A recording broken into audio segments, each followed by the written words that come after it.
నిర్మల్ జిల్లా బాసర ట్రిపుల్ ఐటీలో గంజాయి కలకలం రేగింది. క్యాంపస్లోని హాస్టల్ భవనంపై గంజాయి తాగుతూ ఇద్దరు విద్యార్థులు సెక్యూరిటీ సిబ్బందికి పట్టుబడ్డారు.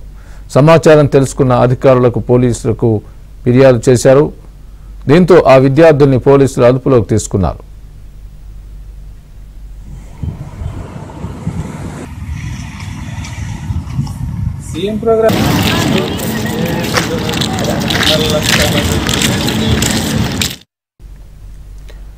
వారి నుంచి గంజాయి ప్యాకెట్లను స్వాధీనం చేసుకున్న పోలీసులు మహారాష్ట్ర నుంచి తీసుకువచ్చినట్లు గుర్తించారు. భద్రతా పకడ్బందీగా ఉండే బాసర ట్రిపుల్ ఐటీలోకి గంజాయి ఎలా వచ్చిందన్న కోణంలో పోలీసులు ఆరా తీస్తున్నారు.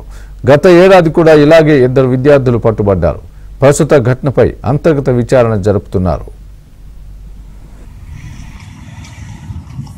CM programme